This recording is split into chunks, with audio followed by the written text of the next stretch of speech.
Settling in, welcome everyone. Is a Gave me one already. I want a small act of inclusion that meant a lot to you. Whether you were the one including or you were the one being included. If you could think of a moment of inclusion that really impacted you. So we'll give you a second to think and I'll pass these out. Grab a plate and a bowl.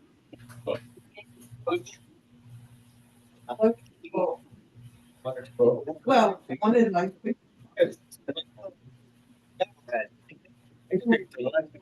Yeah, they look good. Yeah.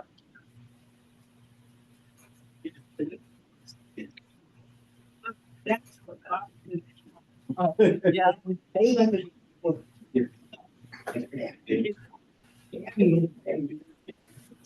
Good. How's everybody? He's the one. I don't want to say we're getting the hang of things because that's like jinxing it. If you do, there's something, then it's the next, Yeah. it's the next, so it's, but it's a good sign, at least you're feeling good about it. You're in charge. Yeah, a lot of people. All right, we'll get started in just a moment.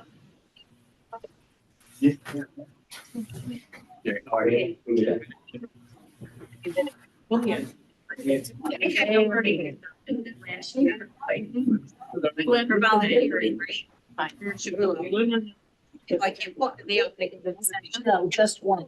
You don't have to. And I mean. You end up literally.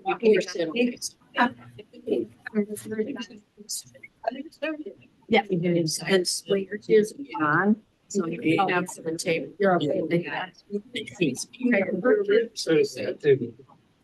See it. I was gonna. So I don't. What was it? You Boston, right? Well. Yeah. I don't say to you. Right. Who's got a moment they want to share? A moment of welcome. Great to see you. How are you? Yeah, go ahead. A small act of inclusion, whether you are on the giving or receiving end of it, that made a big impact on you. Any volunteers?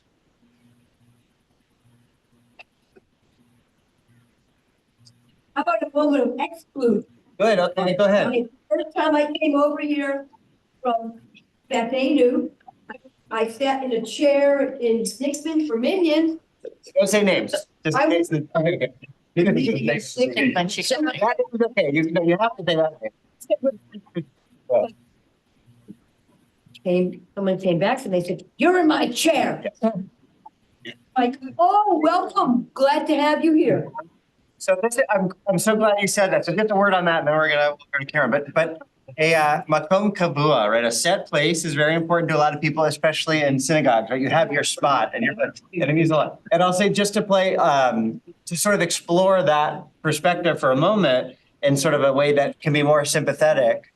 My grandma would always have her set place, and the reason was she wanted to sit next to my grandpa's plaque on the yahrzeit wall. So her spot, because she wanted to sit next to my departed grandpa, her late husband, and shul. That said, right? So that's wonderful, right? People have all these good reasons why they have the place that they like, or maybe it's just because they like it, but whatever. But regardless, the flip side, the danger of that is if a person's first experience in a new shul is not welcome, Shabbat Shalom, how are you? What's your name? I'm so glad you're here. Where are you from? But instead is you're in my spot. Are they going to come back? Right. So a really important example. Thank you. Karen, go ahead. So I guess that was Lynn, right? That said that? It was. That was Lynn. Yes. Okay, so I have to give Lynn credit for doing it the other way. The very first time I got on Zoom, which is in 2020, my dad had died like the week before. She welcomed me to the minion right away because she recognized me from Bethany. There you go. Good. Nice. So you turned around and you learned from that, and you made it so somebody Eric's first experience. I did a Yeah. Was not included, but and that's how I am when I see people. Yeah. Welcome. Right. I don't know, and I say, I may be the only person who speaks to that person all day. I feel that way in the store. I see somebody like, hello. It makes a big difference. And Karen, you're waiting patiently. I want to get back to you, but there's just one moment where Ron Wilson, Dr. Ron Wilson, who just became a rabbi too, he was just ordained officially from my rabbinical school, but he's the expert on sort of creating sacred community welcoming. He's like a consultant that will come in and tell you how to make your space more welcoming. He came here. Yeah, that's right. He talks about Abraham's tent, right? That Jewish conception of hospitality that goes from the very beginning of our story of Abraham rushing to meet the angels, the stranger. He doesn't know they're angels, but the strangers welcome them in, come in, prepare a meal. That's what we need in our spaces. Go ahead, Karen. Well, mine was about on Dominion also. Many years ago, there was a call out for get people to come to Dominion because they might not have enough. And so I decided to come just because they said that we needed people. And Harriet was the first one who approached me when I came in, and she made me feel very welcome. Yeah. Made sure I had a book and asked me if I wanted to have an aliyah, and it was wonderful. So I came for quite a long time on Tuesday mornings. Amazing. It makes such. It's funny. So greeters, ushers, that's why we have them. And that's why they're such important roles, because they're the first face you see, right? There's, as a field trip in this class I took with Dr. Wilson, we went to a mega church, right? So you could learn Torah from anywhere, right? Even a mega church. And you park, first of all, It must have been before you were ordained. It was before. And before he was ordained too, actually. But they meet you in the parking lot. You park your car and the greeters are there to welcome you. And and if it's your first time, if you're a first time visitor, there are reserved parking spots for first time visitors at the very front. Right? There are things like that you don't even think about, or like when you walk into a space, signage, like if this is my first time here, where do I go? I don't, right? To have things like that. But the big tent, right? That's the point, right? With Abraham, that it's a big welcoming open tent, and that is the model for synagogues, right? Coming from the model Abraham gives us. Sheila, go ahead. Two things. Abraham and Sarah both. My father to a state to man in 71. And then came to the Dominion. I was totally ignored. They said cottage, they didn't care. I mean, with my father, and also at the cemetery, for my mother, the rabbi said, okay, who's going to say Kaddish? I said, I am. And Michael got, he was saying, hey, because it was the Orthodox rabbi and that was Christian. Right. Yeah, who's going to say Kaddish? I said, I will. Right. The third time was Michael, because he just started. I couldn't start it. Yeah. Not really involved. But, Great. So this is actually really apropos of where we're headed, which is what do you do if Judaism on one hand gives us the Abraham and Sarah open tent hospitality welcoming model, but on the other hand, at least in the way it's interpreted or applied, you have these ways that appear to be like systemic ways of exclusion that are baked into the religion, right? This men sit here, women sit here. And that's also a binary, right? So what do you do if you don't identify as a man or a woman? Where do you, right? So, but there are all these ways in which, or like, religion is permeated with who's on the inside, who's on the outside, and how do you treat those who are on the inside? How do you treat those who are on the outside?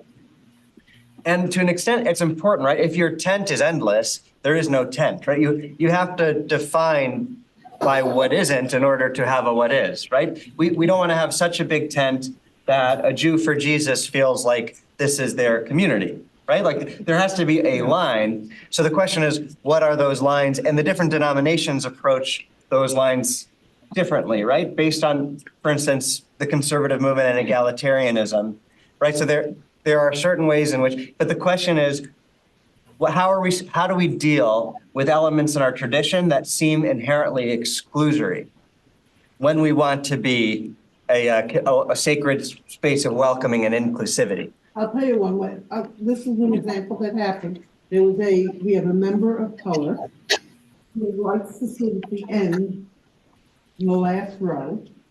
And we had a whole discussion. This was on Zoom, I think. We had this whole discussion.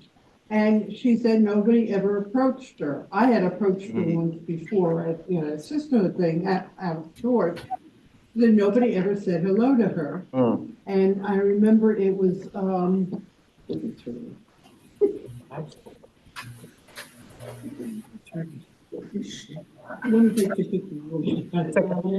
Lynn. Okay. And Lynn, Oh, here, Lynn, yeah. You mean me? I thought you were talking about, yeah, okay. Lynn was very upset because Lynn usually says hello to everybody. It turns out Lynn never saw her Right. because of the way the sanctuary You wanted to say hi, she's here. people, Yeah. and she didn't realize it, and we explained to her that it was a physical. Yeah, sometimes people fall through the cracks and you just didn't say hi to somebody. It doesn't mean that that's the character of the place. It just happened. He's sitting at the end. Yeah. You know. Yeah, but that's also an interesting example. And then I want to get to Judy. It takes two to tango, right? But I know, Jerry, you're on the inclusion committee. Sue, are you as well on the inclusion? Is anybody else on the inclusion committee here? I want to acknowledge. No? Okay, well, so it's just interesting because in your example too, I've spoken to Jews of color who say that I feel like sometimes too much attention is also an issue because why are you giving me more attention than you'd give someone else who's first time here? But because you want to know my story and how you sort of suspect that maybe I converted or, like, it's just so interested. Tell me, and that's coming from a nice place of wanting to reach out and make conversation, right? So there's nothing inherently wrong with it. So it's sort of like, if you do too much, it's bad. If you do too little, it's bad. So everything, like everything else, is complicated. Go ahead, Judy. This was also found Nelson, sorry, you're unmuted and we're hearing some noise on your end. Hey, thank you.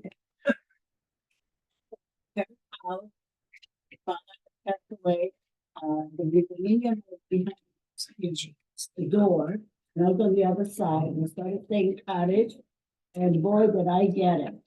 They just stopped their, and Really? and they were made up, yes, they asked me to stop. Wow. Just Wow. threw it away, and I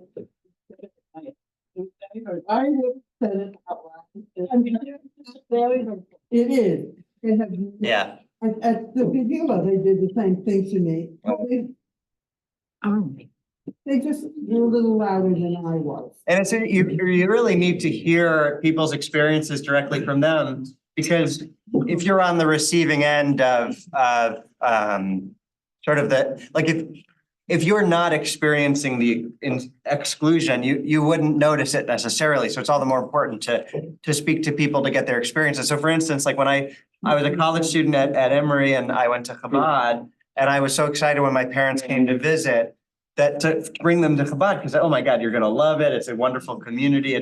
I'm excited for you to meet the people there. And at the end of it, I asked them, I said, how was it? My dad said, oh, fantastic, wonderful. I'm so glad you found this place. I said, my mom, how did you like it? And she said, I'm really glad you like it.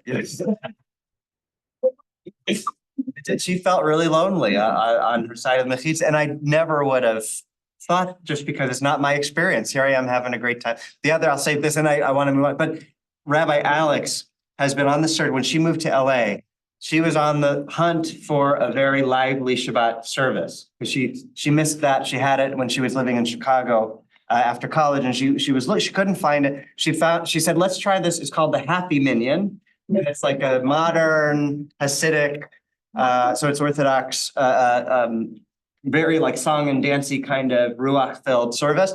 And we went, and I was like, I'm fine anywhere. I'm more keva. Like I'm happy just to say the prayers, and I could just do it alone and I would feel good. But for her, she really feeds off the energy of the community. So she needs that. And we go, and my side of the mechitza is exactly what she was looking for, with the singing and the dancing, and the women's side is mostly them watching the men have a good time. And I was being dragged into the circle by very well-meaning people who wanted me to joy and fun. And I'm looking, so sadly at Alex, being like, this is what you want. We could switch places, but not here. Yeah, we can't. Yeah. So, okay, those are all really good examples. But that's a case where everybody is equally offended. In our case, we were the reason Yes. that they didn't- Right. Yeah, it's a good point. Right. the re- They were doing us a favor by providing a million. Right, because you don't count.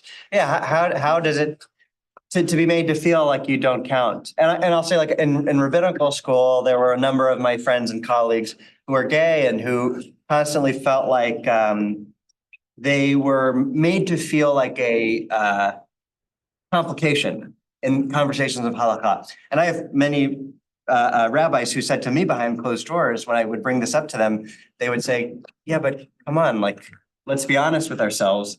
They are. And it wasn't meant in any way to be offensive or insensitive or anything like that. It was just saying, this is a very old tradition. And if we're being honest with ourselves, like, this is a more modern, issue that we're trying to incorporate into making it more inclusive to a category that is not in the traditional eyes of rabbis necessarily part of the conversation in the same way. But from her perspective, it's this heartbreaking, my friend who brought this up, that she's sitting every day wanting to be around and being made to feel like she is a complication or she doesn't count. And what does that do to a person if every day you're being made to feel that way? So, okay, we sort of went on a little longer than I usually intend to. So I apologize. Let's get into text because after all, we're here for the text. So let's jump in. We're going to talk about Shavuot. 20 minutes in, I'm going to reveal to you now but Shavuot in the book of Ruth is all about what? If you had to distill it to one word or one concept? Tablets. Oh, good. So good. Shavuot tablets. Good, because it's the receiving of Torah. The rabbis link it to receiving Torah at Sinai. Conversion, right? The book of Ruth, we get our first convert, right? Sandal. A sandal, the practice of chalitza, where if you don't want to fulfill yibum, which is your obligation to marry your in-law, your sister-in-law, if she did not have a child with your brother who is dead. But if you can get out of it by loosening a sandal. Good, so that's great that's what comes to mind first. Nothing like exposed feet, yeah. Yes, interesting. It is an interesting scene. Yeah. Very. Give me if there was another word to summarize Ruth as sort of a takeaway. Allegiance or loyalty or, Allegiance, loyalty, where you go, I will go. Right. Where you die, I will be buried. Your God is my God. Good. There's also taking care of the poor at the wheat harvest by leaving the Good. gleanings. Yes. That's how she meets Boaz to begin with. She gleans in his field. Exactly. Which, by the way, the field, so the harvest, that's how it gets linked to this time of the year. But chesed, which is acts of loving kindness. Lois, were you going to say? no, that's what I was. Okay, good. You were going to say chesed. Right. So chesed is sort of on one foot if you had to define the book of Ruth. The word itself appears many, many times, but chesed is, we could define it as small acts of loving kindness, right? They could be small acts, but I want to argue today that they can have cosmic impact. And there'll be a text that we've actually learned before together in a different context, but put in this conversation and with other texts, I hope it's brought to new light. Okay, so inclusivity and chesed, that's what we're talking about today. Small acts of loving kindness, particularly when it comes to trying to create a big tent where all feel welcome. But what do you do with elements of our tradition that would put up a wall instead of an open door? Right, so let's read our first text. Who wants to read Deuteronomy 23:4? Go ahead, Jerry. No Ammonite or Moabite shall be admitted into the congregation of God. No descendants of such, even in the 10th generation, shall ever be admitted into the congregation of God. So this is a little bit more severe than you're in my seat, right? This is, you're not allowed in the building. You certainly can't marry into the community. You're out. Good. So the fair question, why? So does anybody know why? There are two reasons. What they did when we were on the way to the promised land, what they did with Bilam, what they did with the, what is it, Baal Peor. Good.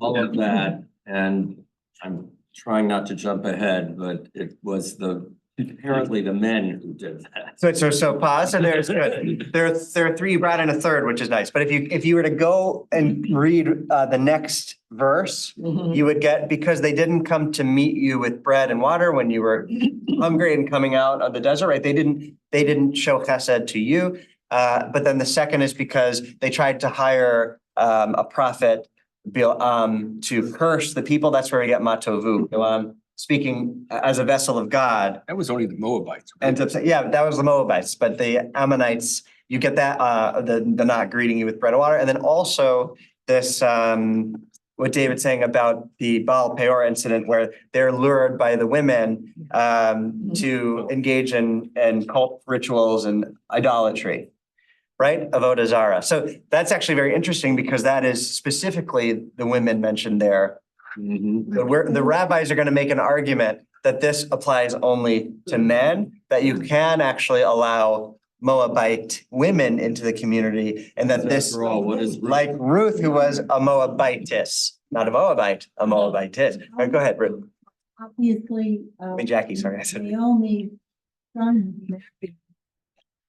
Exactly, good. So let's go there, because that's where we're headed, right? So the rabbis have to contend with something, which is, we have on one hand Deuteronomy 23:4, which says, don't let these groups into the community, right? But then we have the book of Ruth, which is a counter testimony to this sort of protect the tribe mentality of Deuteronomy, right? Protect the Jewish character of this people. That's very important. We can't let it be diluted or the identity to be, corrupted or led astray. But then you have Ruth, which says, if we did not allow this Moabitess into the community, Ruth is just for David. There would be no King David, and King David is representative of the Messiah. We believe that the Mashiach is from the line of If Judah didn't go to what do you call him? Prostitute, he still also wouldn't have King David. Right, so What he Judah thought was a prostitute. that was Tamar, right? So yes, exactly. So right, so you have to sort of contend with the tension presented by each text. One that's very exclusive and the other that is pretty radically inclusive, to the point where we're actually seem to be shirking divine law here. That says not, so the rabbis have to make sense of it. Here's how they do it. By the way, just a brief summary of the book of Ruth, right? So Naomi has a husband and two sons. All the men die. So she is left with her two daughters-in-law. She tells them, go back home to Moab, where you're from. Don't follow me. I have no more. Even if I got pregnant today, I couldn't. Are you going to wait around for me to give you another husband? Like, go back and have a life. One of them does, but Ruth clings to Naomi. Her mother-in-law says, I'm going where you are. She basically is our first convert. So she traveled back to the land of Israel from Moab with her mother-in-law, Naomi, and Naomi finds her a husband, Boaz, and through them comes David. So it's pretty amazing and very intentional that the book of Ruth is saying, look, if you hadn't been so welcoming to this stranger who is prohibited from entering the community, we wouldn't have David. So not only is the line that comes from her Jewish, it is the most coveted house of Judah, right? Okay, go ahead, Ron. Well, I'm gonna say I don't agree that Ruth was the first convert. Yeah, I don't know that Because she actually was, maybe the biggest. Because all the Moabites and they were descendants of Lot. And Lot was a descendant of Terach. And guess what? So was Rachel, and so was Leah, and so was Rebecca.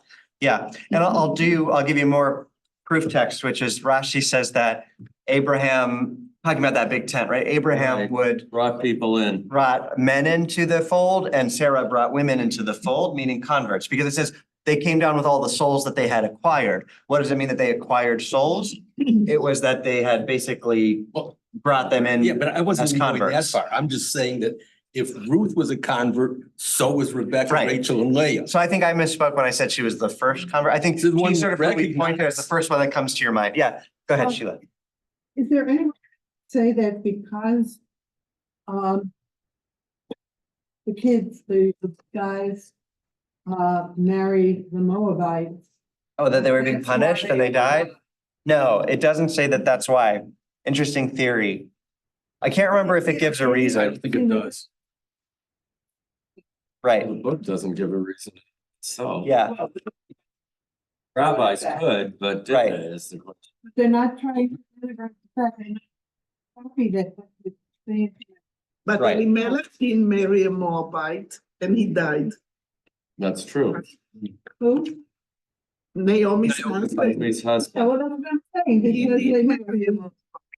right. So if they all three died and it doesn't differentiate the reasons why the sons did and the husband, then you can assume that it was all just death and doesn't give a reason. But it's interesting to say, but I do think it would be counter to the thrust of Ruth to say that that's why. And again, we're not talking about intermarriage. When we go back to the red lines, and this is another super touchy and relevant topic, because in conservative Judaism, while we can like pat ourselves on the back for being egalitarian and so welcoming in that way, we have our own red lines still, as differentiated from Reform or other denominations as well. One of the conservative movements red lines are matrilineal descent, right? Reform accepts father as a Jewish identity giver, right? Judaism, it's conservative Judaism, it's still just from the mother, and as well as in Orthodoxy, and then intermarriage, right? We still, the conservative movement has a firm stance not to certainly not officiate, although we've been trying to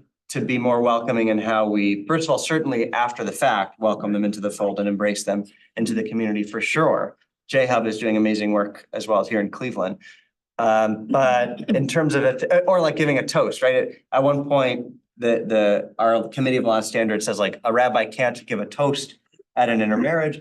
That has since been disputed. I don't know where the movement is officially on that, but I think it's trying to open as much as it can. But it's still such a source of a lot of such heartbreak for so many people who say, Rabbi, I grew up at this community. I consider you my rabbi. This is my home. I fell in love. I want you to be the one to marry us. And it is so destructive to the relationship to have to say, I'm so sorry, I love you, but I can't. I just can't. Right? And some then just for both, but you can welcome me afterwards. Well, I don't truly feel welcome. If it's sort of a one hand come and another go, I don't truly. So I just want to acknowledge that it's a really live and difficult, painful. So again, our movements are wrestling with this stuff in real time. Nelson, go ahead. On Memorial Day, I sat at a table of Jews at my HOA. There aren't very many of us. And one of them said that when he came back from Vietnam, he went to his family's conservative shul in Connecticut, and he was denied admission because he didn't have a ticket. And he's never gone back to a shul again. Yeah. Right. When it feels so icky, when money becomes a barrier for people to engage in religious community practice services, right? You shouldn't have to pay to be able to be an active Jew and pray in community. At the same time, there's a reality of the world that institutions need to exist, and as nonprofits, it costs a lot to get the AC going and the lights, right? So it's a difficult balance. And if Jay is anywhere around, I want to make sure I'm not saying that we should remove money from anything. Someone's trying to get in, he doesn't have the ticket, and so the guy says to him, he says, I have to go talk to give a message to my brother or whatever. He said, okay, you can go in, but don't let me catch you davening. It's a Jewish. Okay, I want to move on to the next text. We actually didn't read this yet, but we talked about it. Here's how the rabbis make sense of Ruth in the context of the Deuteronomy prohibition. Who wants to read from Ketubot? Thank you. Torah prohibition with regard to marrying members of the nations of Ammon and Moab is limited to a male Ammonite and not a female Ammonite, and to a male Moabite and not a female Moabite. Good. So sometimes the rabbis will do a really close read to actually be so strict that they arrive at a leniency. And one way that we saw this play out was with, you remember Ben Sorer Moray, the wayward or rebellious son, Yeah, where the rabbis are so uncomfortable with the law that says that if you have a wayward or rebellious son, you take them, the parents take them to the town square and the community stones him with stones to death. they Right, read they're it showing- so closely as to write it out of existence. Yeah, they read it so closely so as to limit it and limit it and limit it until they ostensibly write it out of existence. The way they do that is they say, okay, well, it says a wayward and rebellious son, which means can't just be wayward or can't just be rebellious, needs to be both. Also son, so that excludes the daughter. So we don't do this to our daughters. But then it keeps going and going along those lines until it says, actually, God never wanted us to do this. And the rabbis say, well, why did we include it then? Why would God have it in the Example. And the rabbis say it's because God wanted us to go through this process. God wanted us to learn so deeply that we arrive at this conclusion. So it's interesting. But anyway, they're kind of doing that God here. wanted us to make bread out of the wheat. Good, to refer back to another Midrash we studied here. You know exactly right, as you're eating your bread roll, right? Exactly. Good. Okay, lovely. Okay, Mishnah Yadayim. Before we dive into this, just want to say that, so again, this is Mishnah 200 CE, legal code that comes before the Talmud and is included in it. If something makes your hands impure, right, there are the categories of tahor and tameh, pure and impure. If it makes your hands impure, that means that the thing itself is considered sacred and holy.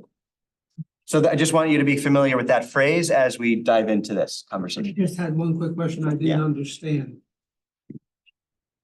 If you're talking about the female Mhm. Moabite or the female Ammonite, you're suggesting that the male in each case would be Jewish or Hebrew, and then the other person is the Ammonite or the Moabite.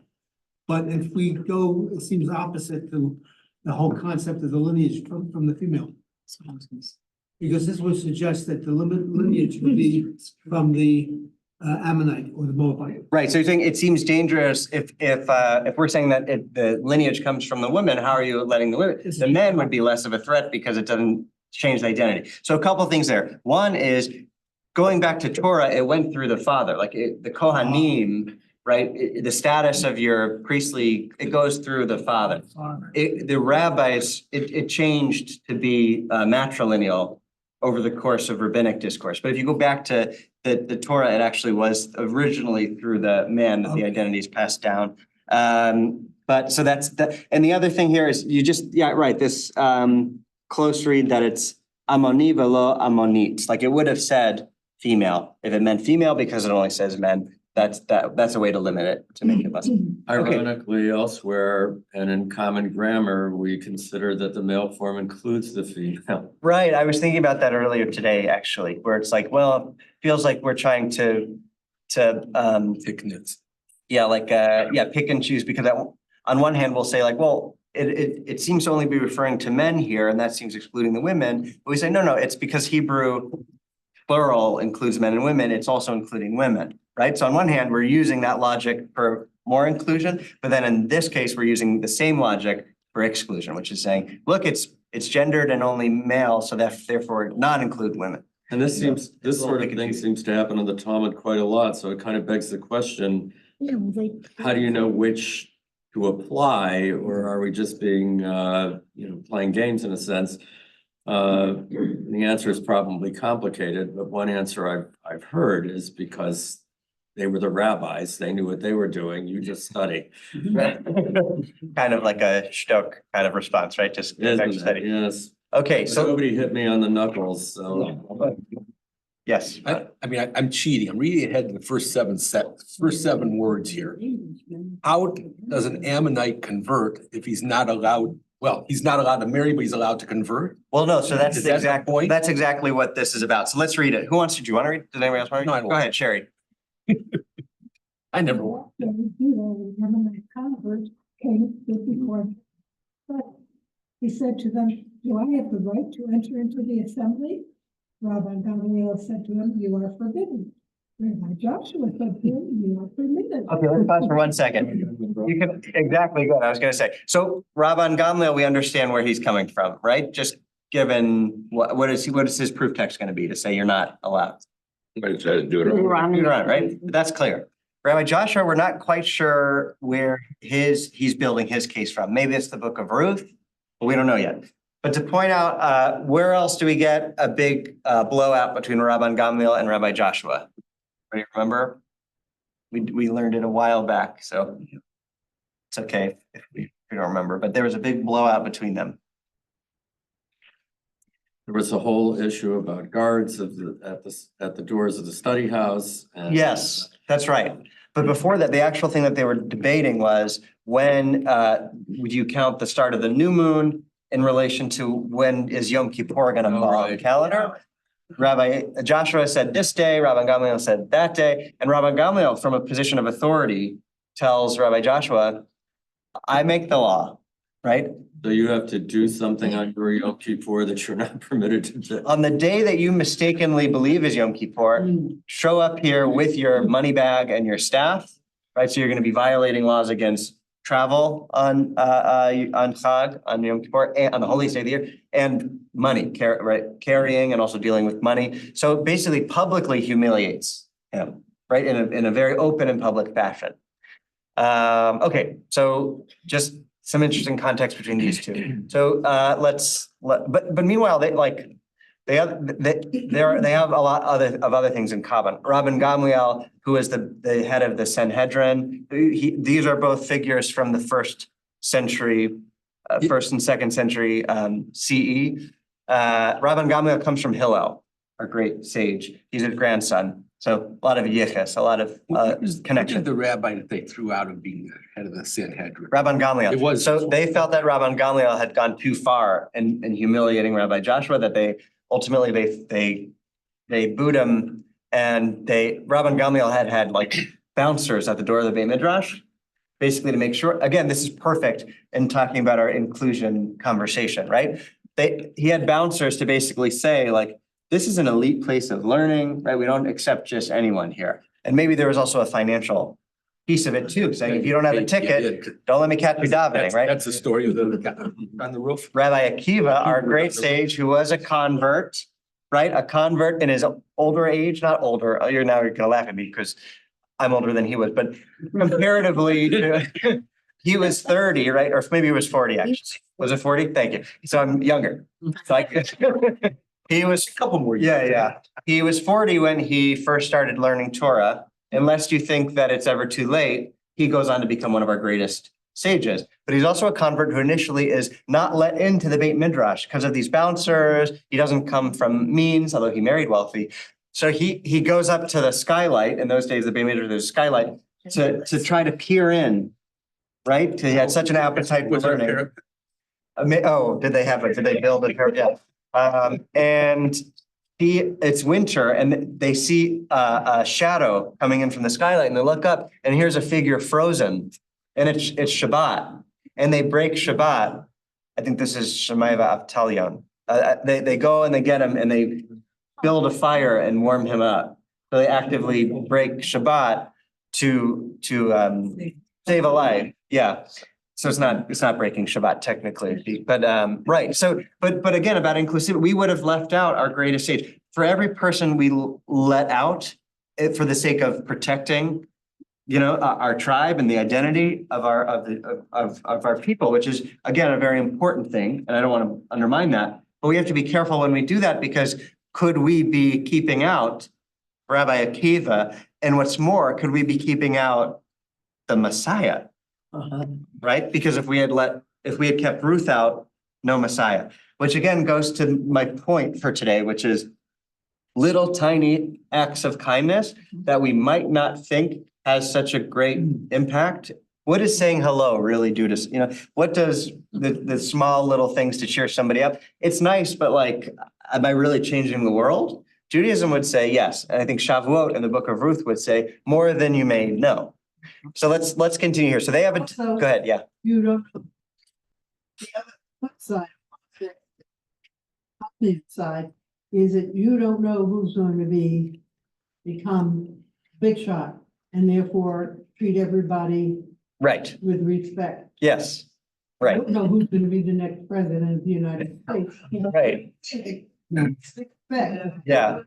And I think that, yeah.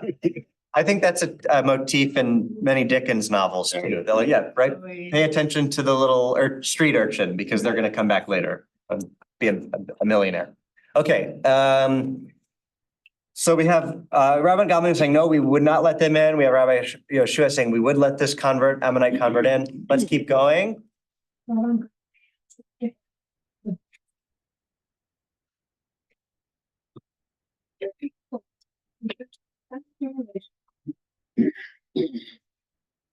They're doing it. I think with their own territory, Sanherib, the king of Assyria, has long since come up and mingled all the nations.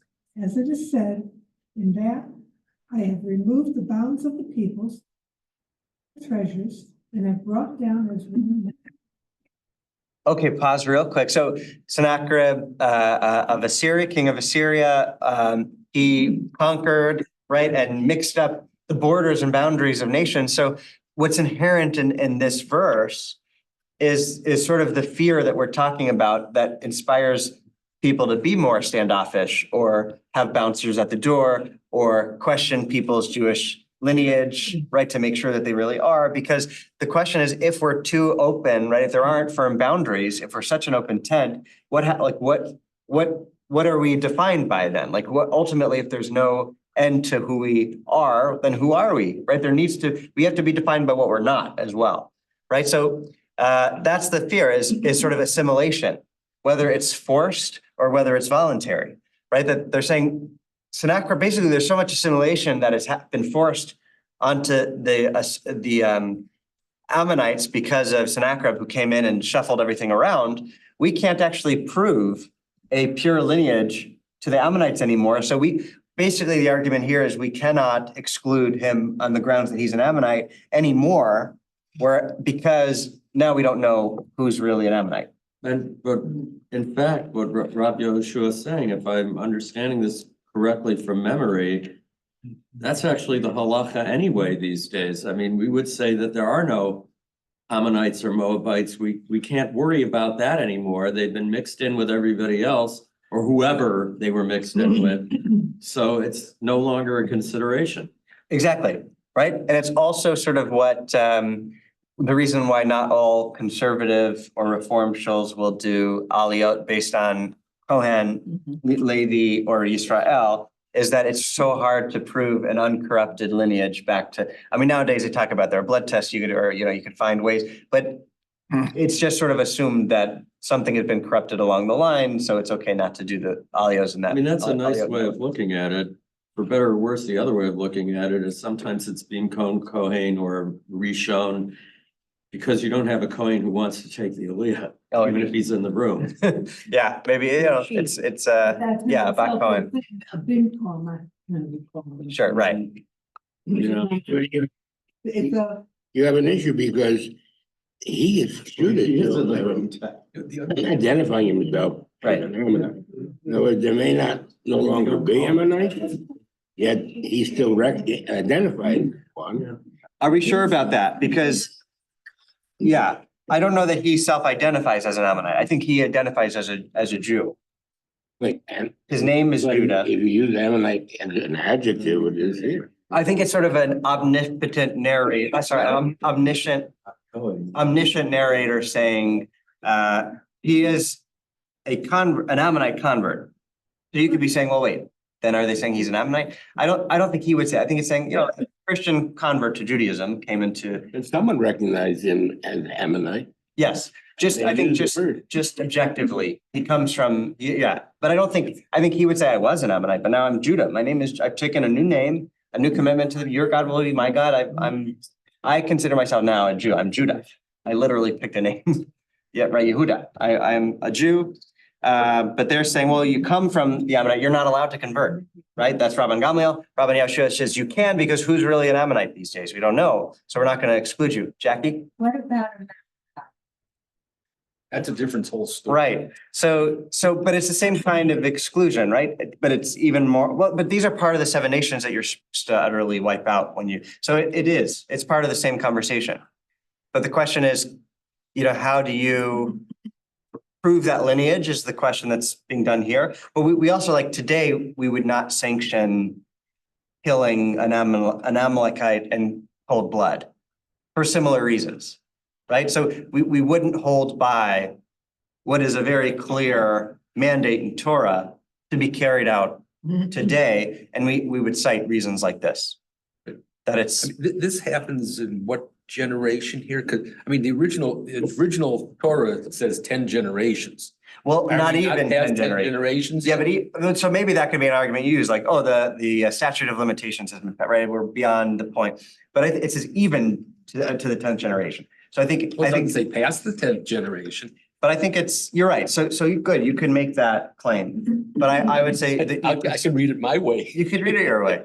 But I would say, I think it's sort of just saying even in as far as you can think of, you still don't let them in. So I think it's kind of an eternal prohibition.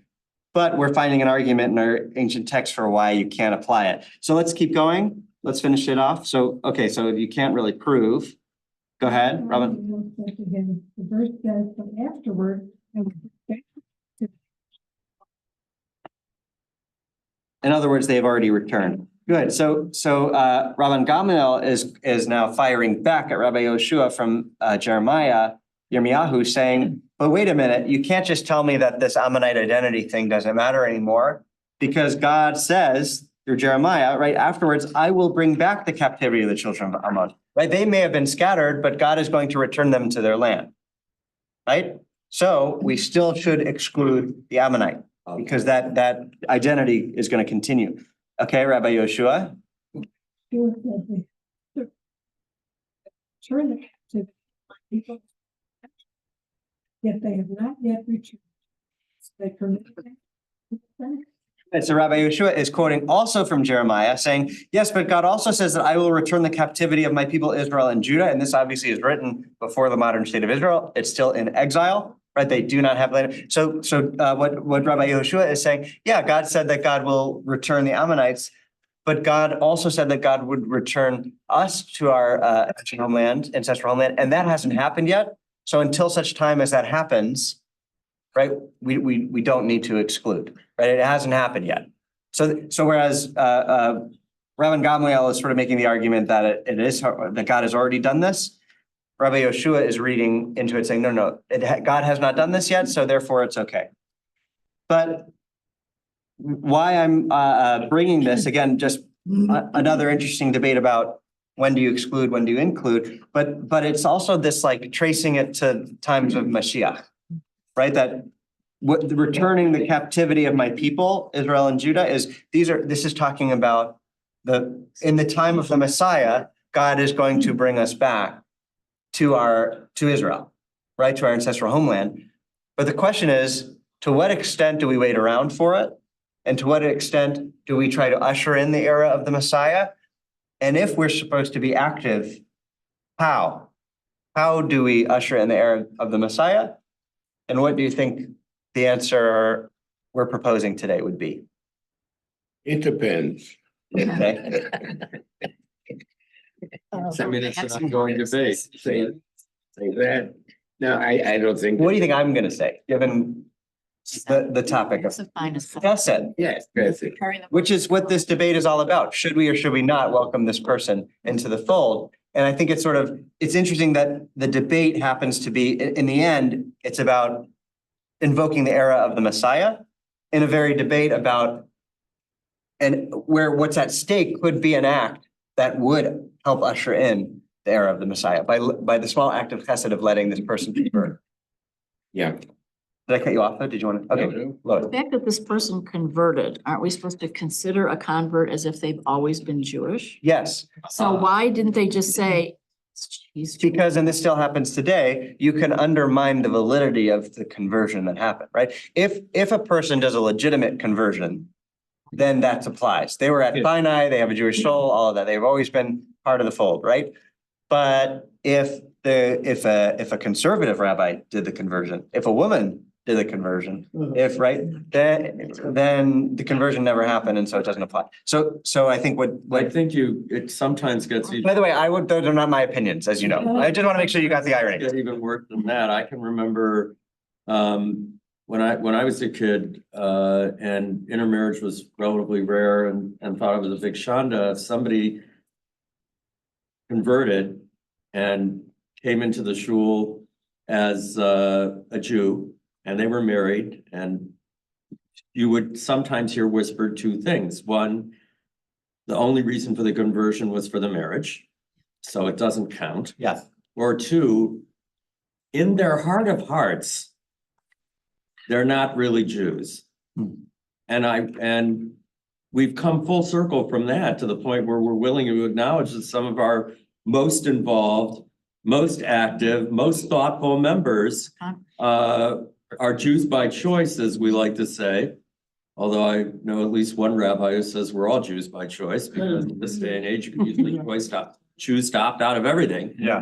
But so we've kind of come full circle. So, you know, how welcoming were we? How welcoming are we? Right.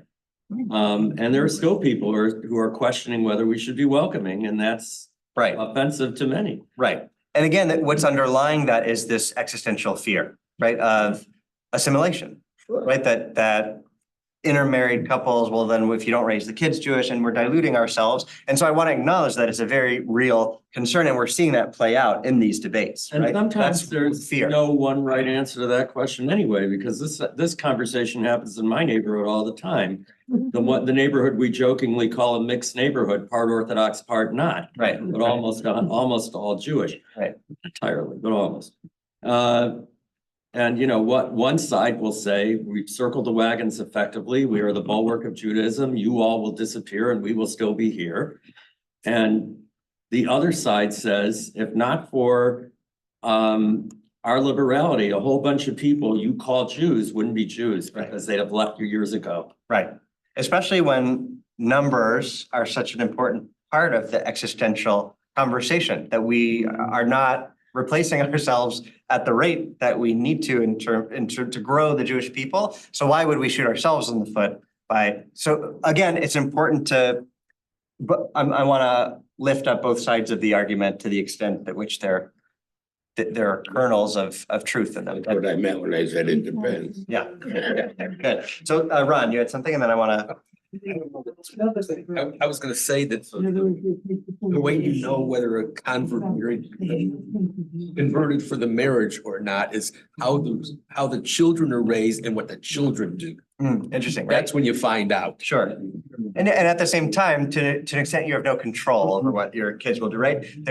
We like to think that you can control what they'll do, but ultimately we know that they do what they do. But you're right. Often if the values have been instilled. Even if you raise them Jewish, but then they intermarry, then what was the point? Oh, so it's always, right, it could always happen. Okay, so Outside of that. I wanna conclude with the last few texts and still get out on time. I know we're gonna bust through them real quickly. I can't even read them. So the first one we've done before, which is going back to Rabban Gamliel, who in the text in the story we just read, he was on the side of we don't let this one in the fold, right? But I was feeling badly about painting a certain image of Rabban Gamliel without giving you the other side of Rabban Gamliel, which is that when he had an Eved, he had a slave, Tavi, and when Tavi died, Rabban Gamliel sat Shiva for him. And his students come up to him and say, Rabbi, doesn't it say, our tradition teaches us you don't sit Shiva for a non-Jew? And Rabban Gamliel's response is, Tavi was kosher. Basically, he was virtuous, and the word is actually kasherhu, right? So here he is in his own way, actually opening up his tent to sit Shiva for someone that the law says you don't sit Shiva for. I know somebody who was a convert who sat Shiva for the non-Jewish parent, but I don't think it was for the parent. I think it was for themselves. Right, that they needed. They Shiva needed offers you Shiva. an anchor. Yeah. In chaos. Yeah. Good. So last ones. This is again bringing us now to Shavuot once more, and specifically the book of Ruth. We did this again together too. So if you remember it, wonderful. But at mealtime, Boaz said to Ruth, "Come over here and partake of the meal." This is a nice invitation. Come to dinner, right?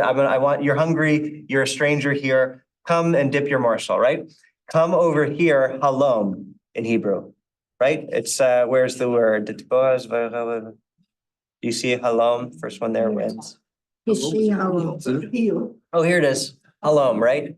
Halom, come over here, right? An invitation. And if you look at Ruth Rabbah, Midrash on the book of Ruth, does Boaz said to her at mealtime, by the way, Boaz is the one who will marry her, the near of kin who marries Ruth. Yeah, this was their first date. Yeah, right. Boaz said to her at mealtime, come here. Rabbi Yochanan interpreted this verse with 6 approaches. According to one approach, this verse is referring to David. Come here, halom, draw near to the kingship, as halom means nothing other than kingship, as it is written. Now we're going to get another verse. This is a Kedera Shava, which is where you take one word or phrase in one place and then find it in another place, and you draw a parallel between those uses. So you can learn more about this word based on how it's used in a different context. So it says there, King David came near and sat before the Lord and said, who am I, my Lord God? Who is my household that you have brought me to this point? Halom.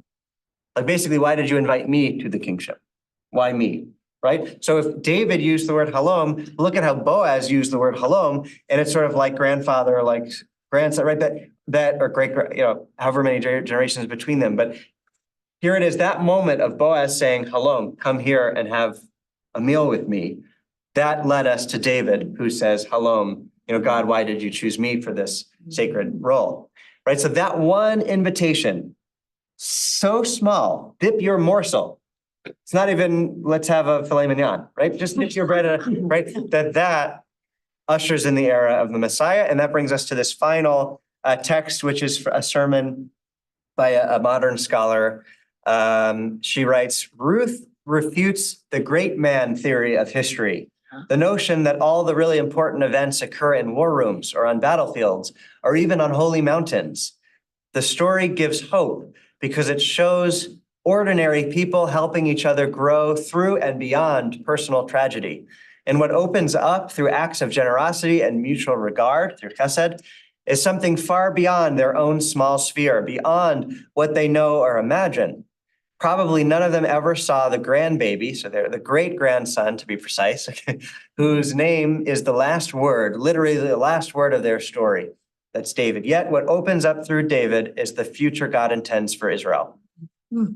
So I want to empower each and every one of us as we are returned to the rest of our week and to Shabbat to try to find those small moments of chesed as we're leading up to Shavuot that we can perform for one another and not ever write them off as being trivial, but see them as having cosmic potential to usher in the era of the Messiah.